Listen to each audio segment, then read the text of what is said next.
അപ്പോൾ ഞാനും എൻ്റെ ഫ്രണ്ട് അഖിൽ മച്ചാനും കൂടെ നമ്മൾ നേരെ കറങ്ങാനായിട്ട് പോവാണ്. കറങ്ങാൻ പോകാന്ന് വെച്ച് കഴിഞ്ഞാൽ വൈകുന്നേരം ട്രിപ്പുണ്ട് കേട്ടോ.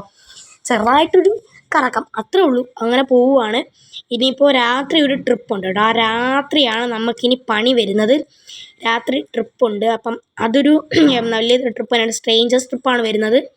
ഒരു 10 മിനിറ്റ് 15 മിനിറ്റ് അതിനുള്ളിൽ തന്നെ നമുക്ക് ഇവിടെ ഇവിടെയാണ് ബാംഗ്ലൂർ ഇറക്കണം. ബാംഗ്ലൂർ ഏതെങ്കിലും റൂം ഉണ്ടോയെന്ന് നോക്കണം. അവർ റൂം എടുക്കുമോയെന്ന് ചോദിച്ചു കഴിഞ്ഞാൽ എടുക്കുമായിരിക്കും കേട്ടോ. അങ്ങനെയായിരിക്കും.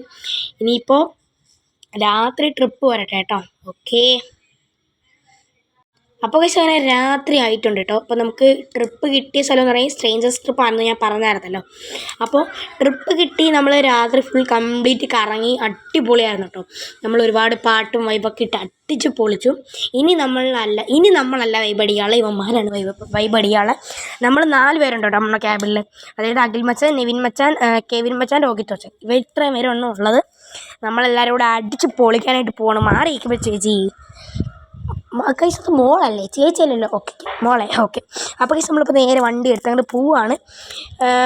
ബൈ എല്ലാവരും കിടന്ന് ഉറങ്ങുകയാണ്. കാരണം രാവിലെ 7 മണിക്കാണല്ലോ നമ്മൾ യാത്ര തുടങ്ങിയത്. അപ്പം അവന്മാർക്കൊക്കെ നല്ല ക്ഷീണം കാണും. ഞാൻ തന്നെയാണ് പറഞ്ഞത് പോയി കിടന്ന് ഉറങ്ങിക്കോളാം. പക്ഷേ എന്നത്തെയും പോലെ അവന്മാരല്ല പോയി കിടന്ന് ഉറങ്ങാൻ പറഞ്ഞത്. ഞാൻ തന്നെയാണ് പറഞ്ഞത് പോയി കിടന്ന് ഉറങ്ങിക്കോളാൻ. അപ്പോൾ അവന്മാരെയൊക്കെ കൊണ്ട് നമുക്കൊരു ട്രിപ്പ് എടുക്കാൻ, അതായത് അവന്മാർക്ക് നല്ല ക്ഷീണമുണ്ട് കേട്ടോ. പാതി മുക്കാലിനധികം അവന്മാരെ ഓടിച്ചത്. ഞാൻ കുറച്ചൊക്കെ ഉണ്ടേ ഓടിച്ചുള്ളൂ. അതുകൊണ്ട് അവന്മാർക്ക് നല്ല ഇത് കാണുമായിരിക്കുമല്ലോ. അതുകൊണ്ട് പിന്നെ ഞാൻ വിചാരിച്ചെന്നാൽ പിന്നെ അവന്മാർക്ക് റെസ്റ്റ് എടുക്കട്ടെ, ഞാൻ വണ്ടി ഓടിക്കാമെന്ന് വിചാരിച്ചാണ് ഇപ്പോൾ ഇറങ്ങി തിരിച്ചത്. ഓക്കെ. ഇവിടെ ഒരു അമ്മാമ്മയും ഒരു മോളും ഉണ്ടായിരുന്നു കേട്ടോ. അപ്പോൾ അവരെല്ലാവരെയും കൂടെ കയറ്റിയിട്ടുണ്ട് നമ്മൾ. ഓക്കെ. അപ്പോൾ നമ്മൾ ഇപ്പോൾ വളരെ അതായത് ഒരു 10-15 കിലോമീറ്റർ ദൂരം വരും കേട്ടോ. ഇവിടുന്ന് ഞാൻ പറയട്ടെ, നമ്മളിപ്പോൾ ഒരു വളവ്, അതായത് ഭയങ്കര ഒരു ഡേഞ്ചർ റോഡിലാണ് ഇപ്പോൾ നമ്മൾ നിൽക്കുന്നത്. ഡേഞ്ചർ റോഡ് ഇനിയും വർദ്ധിക്കുമെന്നും എനിക്കറിയില്ല. കാരണം ഭയങ്കര ഡേഞ്ചറായിട്ടാണ് എനിക്ക് തോന്നണത്. ഇനിയിപ്പോൾ ആ ഡേഞ്ചർ റോഡ് കൂടിക്കഴിഞ്ഞാലും വിഷയമില്ല, കുറഞ്ഞാലും പ്രശ്നമില്ല. അപ്പോൾ ഡേഞ്ചർ റോഡ് ഏറ്റവും കൂടുതലായിട്ട് ഇവിടെയാണ് കാണാറുള്ളത്. നമ്മുടെ ബാംഗ്ലൂർ, കൊച്ചി ആ നടുക്ക്, അതായത് സെക്കൻഡ് മാപ്പിലാണ് ഈ ഒരു ഇത് വരുന്നത് കേട്ടോ. നിങ്ങൾക്കൊക്കെ വേണോ ഞാൻ ഇവിടെ മാപ്പ് കാണിച്ചേക്കാം. അപ്പം ഇങ്ങനെയാണ് വരുന്നത്. ഓക്കെ. അപ്പോൾ നമ്മളിതാ വണ്ടിയൊക്കെ ഓട്ടിച്ച് വളരെ ക്ഷീണിതനാണ് കേട്ടോ ഞാനും.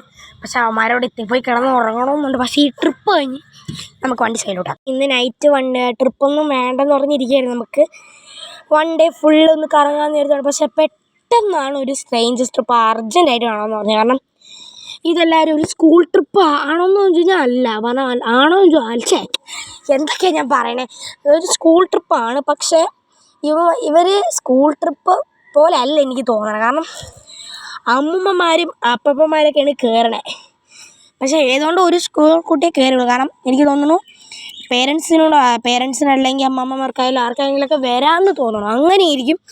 ഇപ്പോൾ അങ്ങനത്തെ ഈ സ്കൂളിലൊക്കെ ഇങ്ങനെ ഉണ്ടോ? ഓരോ സ്കൂളിലൊക്കെ ആരെയും പോവാതെ നമ്മുടെ ഫ്രണ്ട്സ്, അതായത് ഫ്രണ്ട്സിനോടെ പോകുന്നതാണ്. ഞാനൊക്കെ പഠിച്ച സ്കൂളിലൊക്കെ അങ്ങനെ എഴുതി. ഇനിയിപ്പോൾ ബാക്കി, അതായത് വേറെ സ്കൂളിലൊക്കെ, അതായത് അനദർ സ്കൂളിലൊക്കെ എങ്ങനെയാണെന്ന് എനിക്കറിയില്ല. നമ്മുടെ പ്രൈവറ്റൊക്കെയാണ് ഇപ്പോൾ നല്ലതായിക്കൊണ്ടിരിക്കുന്നത്. പക്ഷേ ഗവൺമെൻറ് എനിക്ക് ഇഷ്ടമല്ല. നിങ്ങൾക്ക് പ്രൈവറ്റാണോ ഗവൺമെൻറ്റാണോ ഇഷ്ടം എന്ന് പറയുന്നത്? ഗവൺമെൻറ്റാണോ ഇഷ്ടം എന്ന് ആൾക്കാൻ വേണ്ടി ഇവന്മാർക്കൊക്കെ ആരെങ്കിലുമൊക്കെ എണ്ണീറ്റോന്ന് എനിക്കറിയില്ല. പക്ഷേ ഞാൻ പറയുമ്പോൾ കിടന്ന് പറയുന്നത് തന്നെ പറയുള്ളൂ കേട്ടോ. ഇവന്മാരൊക്കെ പാവമാണ് ഗൈസ്. ഇവന്മാർക്ക് പാവമാണെന്ന് മാത്രമല്ല, പക്ഷെ ഇവന്മാർക്കൊക്കെ ഒരു സ്വഭാവമുണ്ട്. എന്താണെന്നറിയോ? ഓക്കെ. റൂം തപ്പിക്കൊണ്ടിരിക്കുക. ഞാൻ പറയാൻ വന്നത് ഇവന്മാർക്കൊരു മുഖമുണ്ട്. എന്താണെന്നറിയോ? നമ്മളിപ്പം ഇവന്മാർക്ക് നമ്മളെന്തെങ്കിലും ഹെൽപ്പ് ചെയ്താൽ തിരിച്ചതുപോലെ ചെയ്യും. അങ്ങനെയുള്ള ഉപഹാരമുണ്ട് ഇവന്മാരെ കൊണ്ട്. അപ്പോൾ അത് വലിയൊരു കാര്യം തന്നെയാണ്. ഇവന്മാരെ കൊണ്ട് വലിയ ഉപകാരങ്ങളൊക്കെ ഉള്ളത്. അതെനിക്കൊരു പോസിറ്റീവ് എനർജിയാണ്. ഇവന്മാർക്കൊരു പോസിറ്റീവ് എനർജിയാണ് കേട്ടോ. അപ്പോൾ ആ പോസിറ്റീവ് എനർജി അവിടെ ഇരിക്കട്ടെ. അപ്പോൾ ഗൈസ്, നമ്മുടെ ചെറിയൊരു വീഡിയോ എത്തുള്ളൂ. അപ്പോൾ അടുത്ത വീണ്ടും വരാം. Love you. Take care. By.